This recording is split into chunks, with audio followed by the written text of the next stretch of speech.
Maire de ce journal, une résistance populaire face à l'agression du Rwanda en appui au M23. Toutes les couches sociales s'accordent à soutenir les efforts des FARDC à Bunagana. La RDC est debout derrière ses forces armées. Vous suivrez également dans ce journal les communiqués lus par le porte-parole du gouvernement sanctionnant le Conseil de sécurité et des défenses présidé par le président de la République sur la situation sécuritaire qui prévaut dans l'est de la RDC. Et aussi les personnes atteintes des albinismes sont souvent discriminés et marginalisés. Pour soutenir cette catégorie de la population, une campagne de sensibilisation a été organisée à cet effet. Mesdames et messieurs, si vous nous rejoignez, bienvenue dans ce journal. Je le disais en titre de ce journal, la situation sécuritaire dans l'est de la RDC, particulièrement dans le territoire des Rutshuru au nord Kivu, marqué par l'occupation et pillage à la cité frontalière de Bunagana par le Rwanda sous couvert de terroristes du M23. La République démocratique du Congo est déterminée à défendre chaque centimètre carré de son territoire. Nous vous laissons suivre ce qu'a été le Conseil de sécurité des défenses présidé par le président de la République dans ce communiqué lu par le ministre de la Communication Patrick Muyaya. Communiqué officiel. Le président de la République, chef de l'État et commandant suprême de forces armées de la République démocratique du Congo et de la police nationale congolaise, Son Excellence M. Félix Antoine Tshisekedi Tshilombo, a présidé ce mercredi 15 juin 2022 à la Cité de l'Union africaine à Kinshasa une réunion extraordinaire du Conseil supérieur de la défense, élargie aux présidents de 2 chambres du Parlement et aux responsables des services de sécurité. La situation sécuritaire à l'est de notre pays, particulièrement dans les territoires de Rutshuru, marqués par l'occupation et les pillages de la cité de Bunagana par le Rwanda, sous couvert des terroristes du M23, était au centre de cette réunion. Cet acte constitue une énième agression et une violation délibérée de l'intégrité territoriale de la République démocratique du Congo. Cette attitude belliqueuse du Rwanda procède d'une stratégie annoncée et programmée de troubler une nouvelle fois la paix et perturber la quiétude de nos paisibles et innocentes populations. La République démocratique du Congo est déterminée à défendre chaque centimètre carré de son territoire.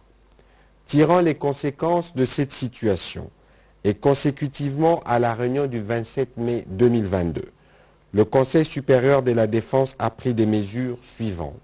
1.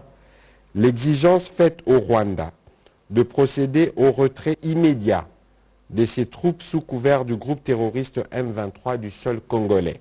2. La demande formulée au gouvernement de la République démocratique du Congo de suspendre tous les protocoles d'accord, accords et conventions conclus avec le Rwanda. Par ailleurs, le Conseil supérieur de la défense salue les efforts de paix et de médiation engagés par les présidents João Lourenço de la République d'Angola dans le cadre de la conférence internationale sur la région de Grand Lac Seychelles et le président Uhuru Kenyatta de la République du Kenya dans le cadre de la communauté de l'Afrique de l'Est. Le Conseil supérieur de la défense a également salué la forte mobilisation patriotique de la population congolaise pour le soutien indéfectible à nos forces de défense et de sécurité. Il a en outre chargé les vice-premiers ministres, ministres de l'Intérieur, Sécurité, Décentralisation et Affaires coutumières et le commissaire général de la police nationale congolaise à prendre toutes les dispositions requises pour éviter la stigmatisation, la chasse à l'homme et tout autre acte de nature à troubler l'ordre public, l'unité et la cohésion nationale durant cette période. Le Conseil supérieur de la défense a réaffirmé la volonté de la République démocratique du Congo de poursuivre le processus de paix de Nairobi en cours pour la pacification de l'Est du pays et de toute la sous-région.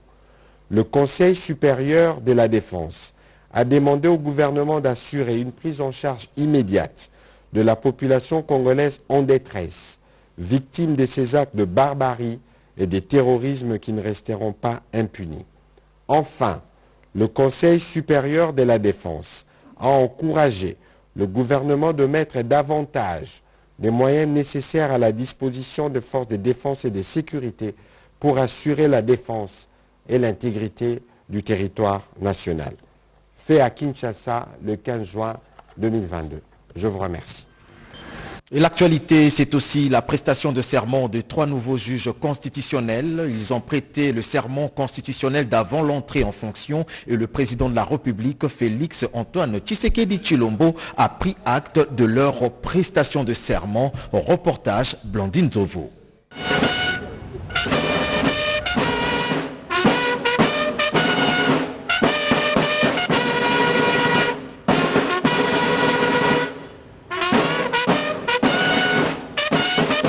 Les 2 chambres du Parlement réunies ce mercredi dans une salle de congrès valablement représentative.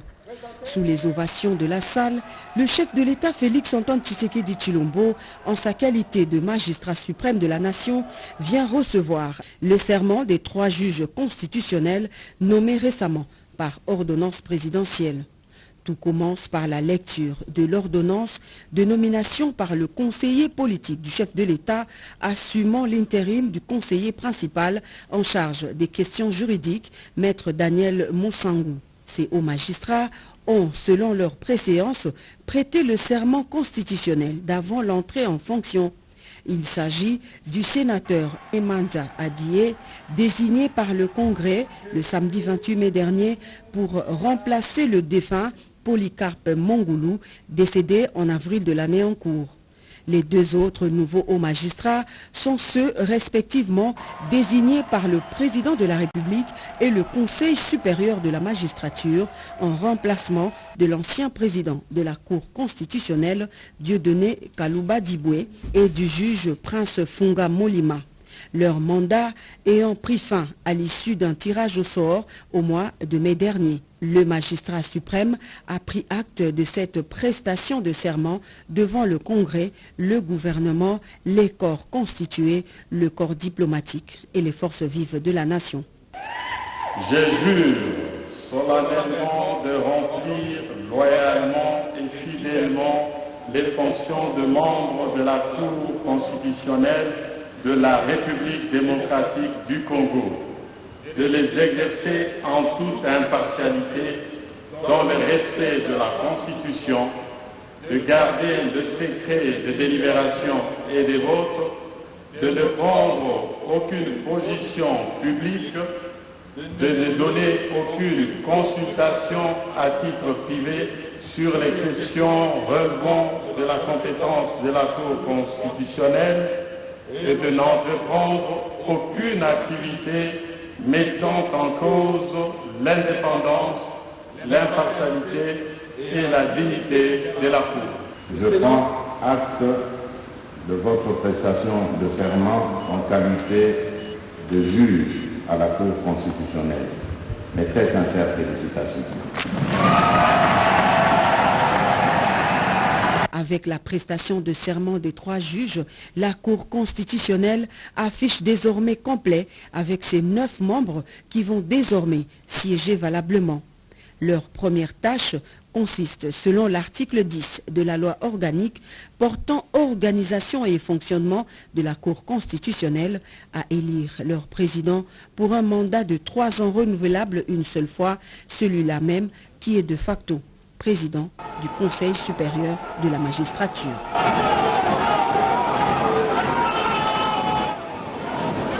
À Goma, dans la province du Nord Kivu, la population locale a manifesté hier pour dénoncer l'agression de la RDC par le Rwanda via le M23. Cette même population soutient les FARDC qui sont au front. Regardez.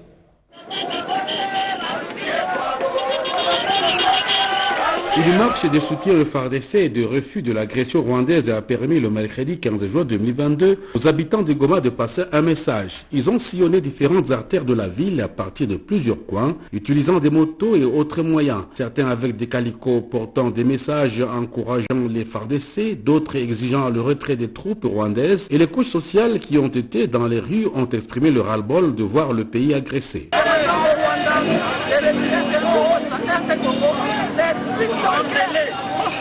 C'est que problème yanatuleta hapa trop c'est trop. Sie ba Congolais tunachoka.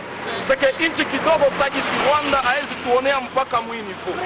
C'est que tunakia jirendre compte que hatujue kama ni wivu njo bikono kwetu wala nini. Mungu alitupatia inchi kabambi na mali. C'est que anabapatia inchi yabo mangomba ngomba milima kule. C'est que batuache amani na inchi yetu. C'est que yanatuleta hapa kwa saa isie sagisi wachuruzi tunasema leo hatutachuruza vyeti, tukuye batupatie mabunduki.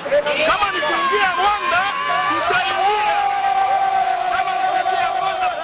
Dans la volonté de marteler sur la désapprobation de la guerre actuelle, certains ont tenté de franchir la frontière congolo-rwandaise, mais la police s'est interposée pour maintenir l'ordre. Des chants hostiles à la présence de l'armée rwandaise ont été scandés.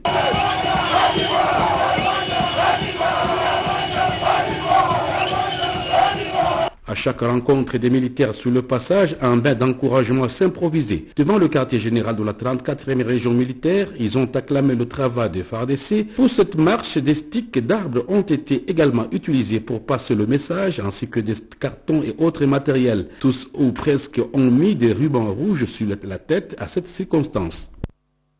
Et d'une marche à une autre, la mobilisation est également générale dans la ville de Matadi pour soutenir les FARDC engagés au front à l'est du pays. Nous sommes là dans la province du Congo central. Reportage à Lembikaï. L'Union pour la démocratie et le progrès social, Fédération des Matadi et la population de cette ville étaient dans les rues pour protester contre l'agression de la RDC par les Rwandais. Sous la conduite du président fédéral Dominique Odiambete, ces inconditionnels de l'IDPS ont apporté leur soutien indéfectible au FARDC et à son commandant suprême Félix Antoine Tshisekedi Tshilombo pour sa diplomatie de terrain.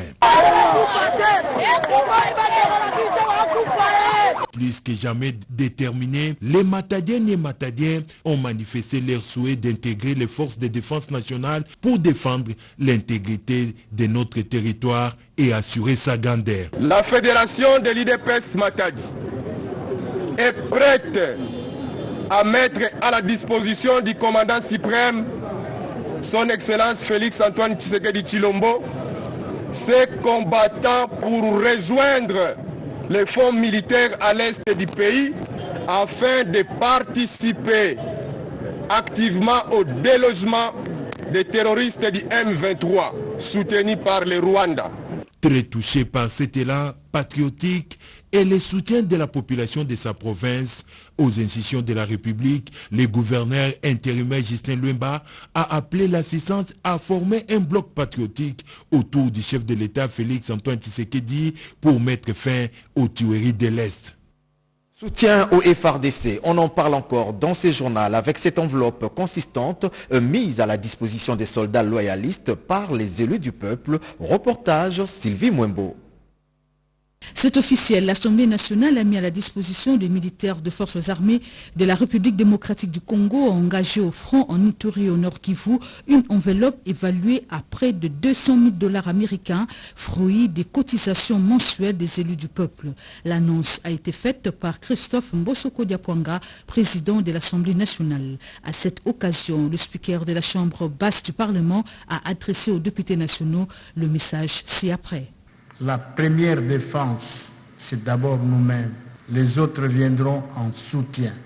Pour ce faire, et comme promis, l'Assemblée nationale mettra à la disposition de nos soldats affectés au front dans la province de l'Ituri et du Nord Kivu 200 000 $, fruit de cotisations des honorables députés. Ces 200 000 $ serviront à l'achat des produits médicaux et des produits vivriers. Une délégation de collègues descendra sur place pour offrir aux commandants des opérations et aux gouverneurs de 2 provinces cette contribution de l'Assemblée nationale. En ce moment, la solidarité est un moyen de prouver que nous sommes en communion de cœur avec les forces armées de la RDC qui se battent pour l'intégrité du territoire national. Et puisqu'il faut le dire, une guerre se gagne sur le champ de bataille, le moral des troupes, mais aussi et surtout sur le champ ou le plan médiatique. Et sur ce point, les chevaliers de la plume et du micro sont solidaires face à l'agression du Rwanda. C'est du moins ce que l'on peut retenir de la rencontre avec le ministre de la Communication et des Médias avec ces derniers reportages. Et désormais, la presse de notre pays va défendre son pays. Aujourd'hui, nous savons que les forces armées de la République démocratique du Congo sont capables et vont venir à bout de cette insécurité qui sévit à l'est de la RDC. Nous avons un devoir sacré de donner la bonne information à notre population, mais une information, encore une fois, responsable, qui ne compromette pas la sûreté de l'État. Ce sont les assurances de toute une corporation pour démystifier le Rwanda voisin impliqué il y a 3 décennies dans l'insécurité dans l'est de la RDC. C'est notre rôle en tant que médias d'accompagner le gouvernement. Nous devons communiquer suffisamment. Nous sommes attaqués par le Rwanda. Nous ne faisons pas la guerre avec le Rwanda. Nous nous défendons. Nous défendons notre territoire. Ils ont réussi à saisir l'opinion en mentant. Au cours d'une rencontre avec le ministre de la Communication et des Médias, porte-parole du gouvernement, ces patrons de médias appelés au respect de l'éthique et de l'ontologie se disent prêts à s'aligner derrière le gouvernement congolais en cette période de mobilisation générale autour de l'armée nationale et des institutions du pays, ceci en bannissant tout discours de haine. Il n'y a pas plus qu'ailleurs que chez nous, où nous parlons de tous les faits qui se passent à l'Est. Il n'est pas acceptable que si vous êtes Congolais, que vous jouez des rôles de relais des informations ou plutôt des éléments de déstabilisation. Nous devons soutenir avec des informations qui sont mises à notre disposition et non faire la politique communicationnelle de l'ennemi. Parce qu'en fait, nous voulons adhérer à l'idée de nous battre. Parce que nous voulons constituer le front médiatique. Il faudrait maintenant qu'il y ait beaucoup plus d'actions au niveau international pour sensibiliser. Bunagana, un coin très convoité par le voisin, le projet de construction d'une route Burundi-Goma asphyxierait l'économie de Kigali, d'où le prétexte de FDLR pour justifier une fois de plus son forfait. Mais contrairement à l'ancienne époque, l'on constate une mobilisation tant par les artistes congolais que la population quinoise qui, lors du passage de militaires congolais en renfort à ceux au front, ont soutenu ces derniers par les acclamations et de billets de leur labeur, signe de détermination à en finir avec les agresseurs et terroristes qui endeuillent les familles de l'Est.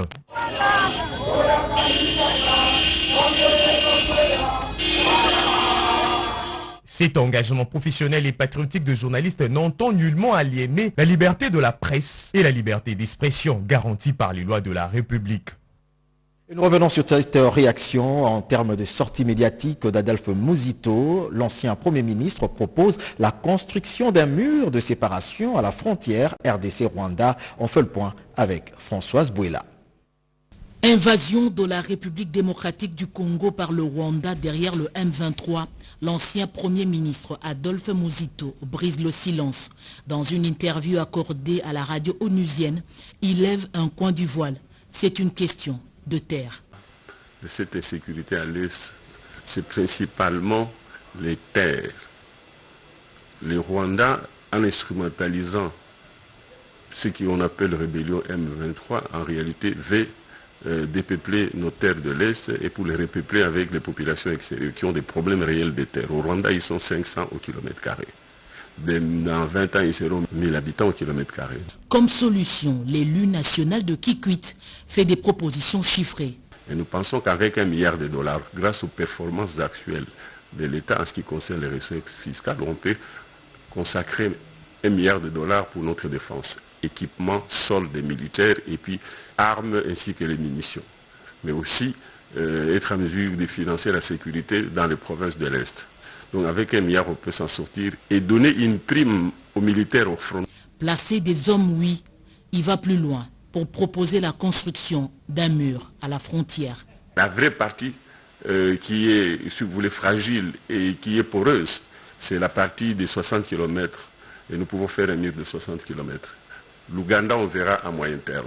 Et dans l'entretemps, il faut une armée. Et nous pensons qu'avec 50 000 hommes de troupes, on peut contenir les aventures du Rwanda.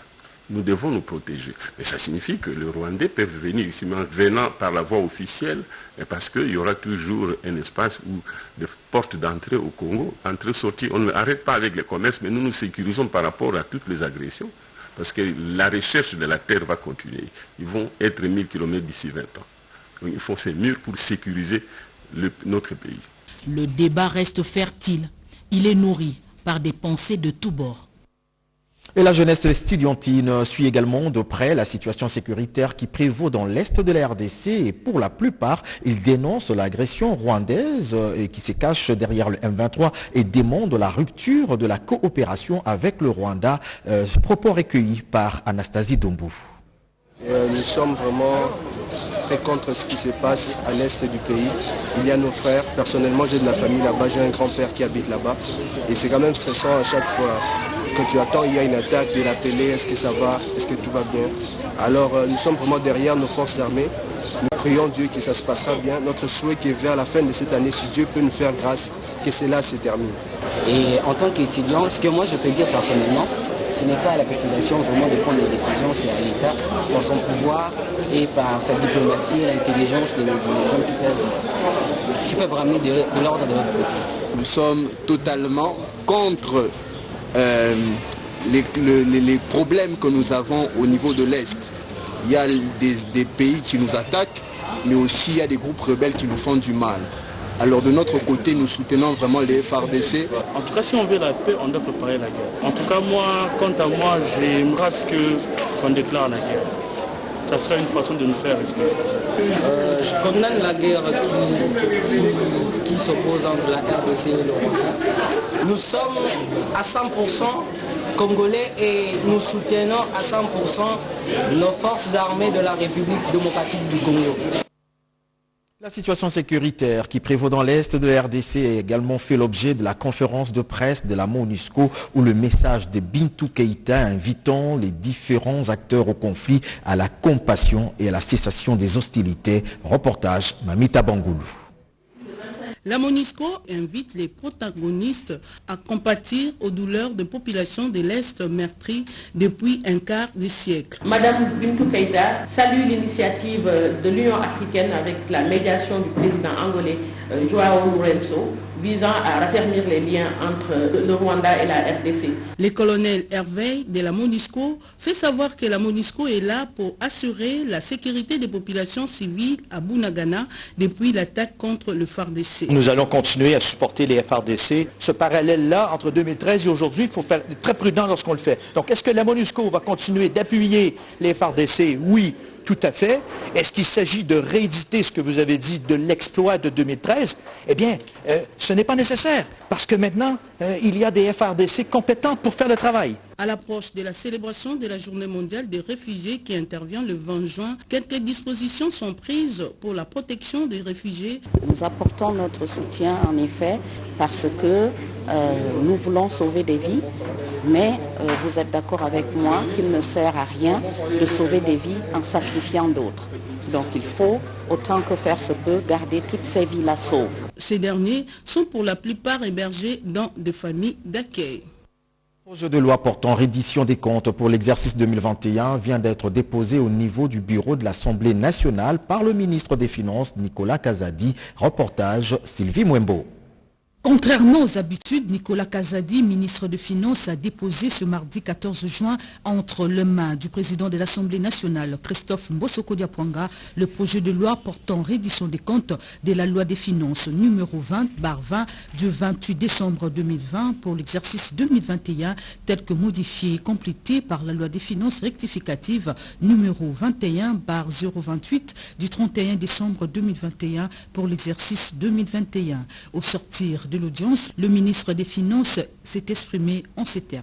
Conformément à la loi, c'est-à-dire dans les délais de la loi, ce qui est une première depuis de très longues années. Le projet de loi portant reddition des comptes porte sur une loi qui elle-même, un budget qui est issu d'une loi rectificative et donc qui était achevé en quasi-équilibre.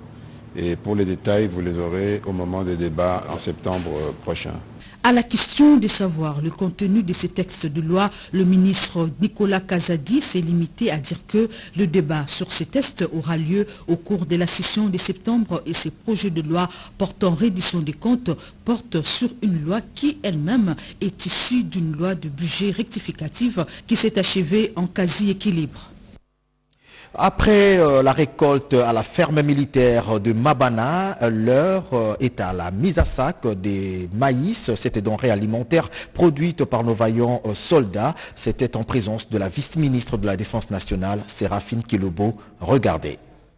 L'armée en temps de paix est appelée également à produire. Il y a un temps pour tout. Après les étapes de labour, sémailles et moisson, nous voici en pleine opération de mise en sac des farines de maïs issues de la ferme militaire des Mabana pour le compte de la dernière saison. Ce mardi 14 juin 2022, la vice-ministre de la Défense nationale et ancien combattant, Madame Séraphine Kilobo-Kutuna, s'est rendue sur place pour visiter les niveaux d'exécution des travaux et s'assurer du bon déroulement des activités y afférentes.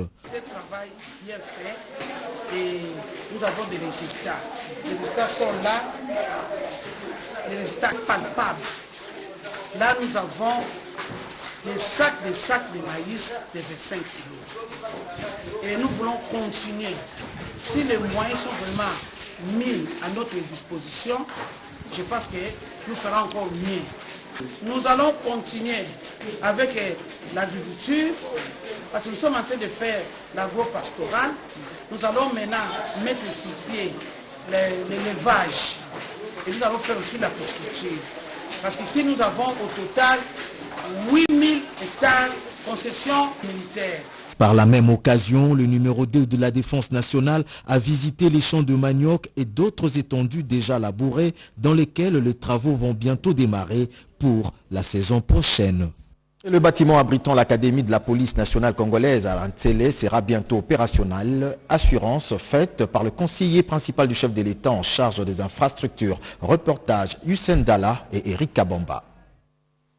C'est certainement la dernière visite d'un officiel sur ces sites et une visite qui suscite aussi de l'espoir pour voir enfin ces bâtiments ouvrir ses portes. Ces joyaux qui doit abriter l'unique académie de la police en République démocratique du Congo est complètement abandonné et les herbes ont poussé sur les 30 hectares de ces campus. David Moukeba, conseiller principal du chef de l'État en matière des infrastructures, est venu se rendre compte du pourquoi de l'arrêt des travaux de cette académie.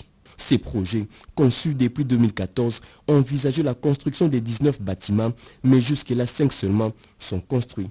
Ce vaste projet d'importance sous-régionale vise d'abord la formation des cadres supérieurs de la police nationale congolaise. Au terme de sa visite, David Moukeba s'est dit très choqué. C'est de larmes aux yeux moi aussi. Je n'ai jamais appris qu'il y avait un tel projet quelque part dans les environs de Kinshasa. Mais après la visite, j'ai eu moi aussi de larmes aux yeux pour voir que c'est un bijou qui est en abandon. Cette académie de la police nationale qui est censée former l'élite de la police est dans un état d'abandon. Et comme vous le savez, le chef de l'État, son Excellence Félix-Antoine Tshisekedi Tshilombo, qui tient non seulement à l'encadrement et à la formation de la jeunesse congolaise, mais aussi et surtout de la police nationale congolaise et de nos forces armées. L'équipement de bâtiments qui sont jusque-là vides, construction d'un dortoir et d'une amphithéâtre, ce sont là les quelques deux idérata soumis à David Moukeba par le colonel Kabouya et le colonel Kibaya, le responsable de cette académie. Ce conseiller principal du chef de l'État a promis de faire rapport au président de la République. Et les travaux des États africains atlantiques se sont poursuivis dans la ville de Tanker. Après l'étape de Rabat, les discussions ont été consacrées au dialogue international pour la paix. Commentaire Rodé Panda. Les travaux de la conférence internationale Dialogue de Tanger se sont ouverts depuis le jeudi 9 juin 2022 dans la ville de Tanger en présence de personnalités de haut niveau marocains et étrangers. Organisé par le ministère des Affaires étrangères, de la coopération africaine et des Marocains résidant à l'étranger en partenariat avec le projet Aladdin et l'Alliance des civilisations des Nations Unies INAOC sous le thème Vers une nouvelle lumière partagée, cette rencontre de Tanger.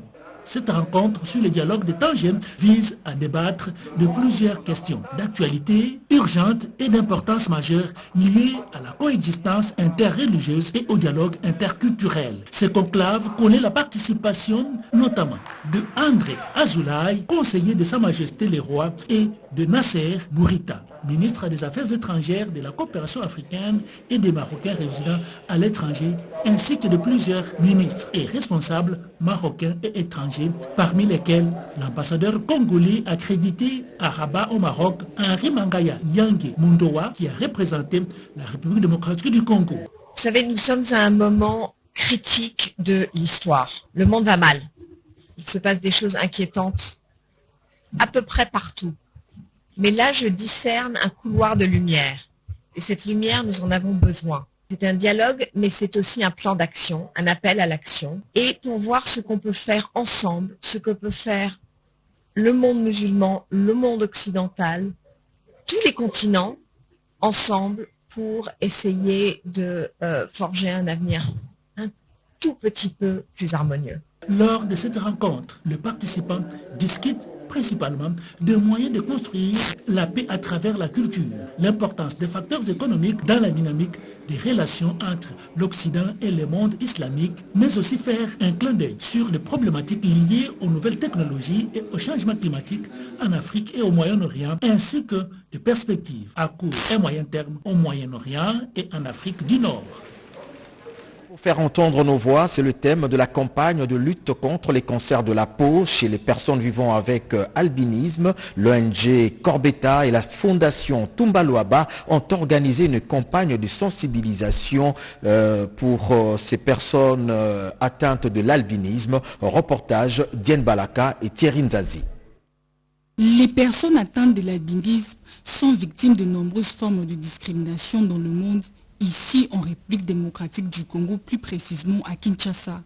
C'est des témoignages émouvants de personnes vivant avec l'albinisme qui ont bénéficié des différentes interventions et prises en charge de l'ONG Corbetta et de la Fondation Tumbaloaba pour la paix.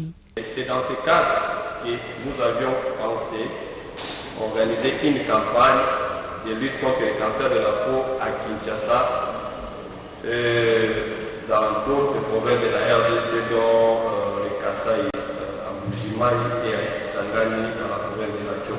Unis pour faire entendre nos voix, c'est le thème de la campagne de lutte contre les cancers de la peau chez les personnes vivant avec l'albinisme, dont le lancement officiel a eu lieu cet avant-midi au centre hospitalier des anciens combattants. Plusieurs activités médicales sont organisées. Il est prévu à partir de demain, ce jeudi 16 juin 2022, la consultation, le traitement, la prise en charge des albinos et une distribution des crèmes solaires. Toutes ces activités sont gratuites et auront lieu au centre des anciens combattants. La personne atteinte d'albinisme n'est pas une personne dangereuse. Ce sont des bonnes personnes dotées de toutes les capacités, des compétences d'ailleurs extraordinaires, et que nous devons aujourd'hui enlever tous ces préjugés autour de nos frères et sœurs atteints d'albinisme. Il s'avère impérieux de poursuivre la sensibilisation autour de la question liée aux droits de personnes atteintes de l'albinisme pour éviter la stigmatisation dont elles sont victimes. Les albinos sont de personnes à part entière, elles ne doivent pas être rejetées, eux-mêmes sont appelés à s'accepter et méritent notre respect. Le gouverneur par intérim de la province du Lualaba, Fifi Masuka, s'est engagé dans la construction des routes menant sur des sites touristiques dans sa province. Regardez. L'une des 4 provinces issues du démembrement du Katanga regorge d'énormes potentialités. En dehors de sa vocation minière qui lui a conféré le surnom de capitale mondiale du cobalt, cette partie de la RDC a également une facette pouvant considérablement attirer l'attention des amoureux de la nature. Ayant engagé la province dans la dynamique de la diversification de l'économie, la gouverneure intérimaire s'active sans relâche dans la construction des routes menant vers les sites touristiques. Les routes Ouansela et Katebi en sont des exemples concrets. Elles ne serviront pas seulement au trafic, mais aussi et surtout à la valorisation des sites touristiques qui portent les mêmes noms, ce qui attirera plus de touristes et permettra de renflouer les caisses de la province. À ce jour, Marie-Thérèse Masuka Saini et son équipe gouvernementale ont réussi à rénover plus de 50 km de routes touristiques. Pour Ouansela, c'est 10 km asphaltés, puisque là c'est bypass juste pour la route nationale, numéro 39, et puis il y a des déviations là-bas. Ouansela, donc 10 km. Jusque-là, c'est Invest qui fait la base, la couche de base, et nous venons avec les couches de roulement. Donc le béton bituminé, c'est ce que nous sommes en train de faire. Parlons politique avec cette matinée politique organisée par l'UDPS qui a mis l'accent sur la guerre d'agression qu'a subie la RDC dans l'est du pays. Commentaire Rodépanda. La réunion convoquée ce dimanche 12 juin par la cellule de base de l'UDPS Limité résidentielle avait un caractère spécial du fait des enjeux politiques qui prévalent dans le pays, mais aussi la commémoration ce 13 juin 2022 de 59 ans d'anniversaire du chef de l'État Félix Antoine Tshisekedi, membre de cette cellule. La visite du couple royal de Belgique couvert d'un accueil à la grandeur de sa personnalité et la situation de guerre à l'est du pays était passée pour l'essentiel. Pour les militantes et militants de l'UDPS, cellule de l'unité résidentielle que dirige Patrick Mbouyi Ngandoum, des enjeux politiques était une occasion de communion avec la base et rappelait les actions et mérites du numéro 1 de la République, ses exploits et valeurs imprimées dans la gestion des affaires du pays. Une forte prière pour confier et demander protection de la vie du garant de la nation et de l'ensemble du pays auprès de Dieu a été la dernière étape pour boucler la boucle de cette rencontre. Fin de ce journal, merci de l'avoir suivi et à très vite. Au revoir.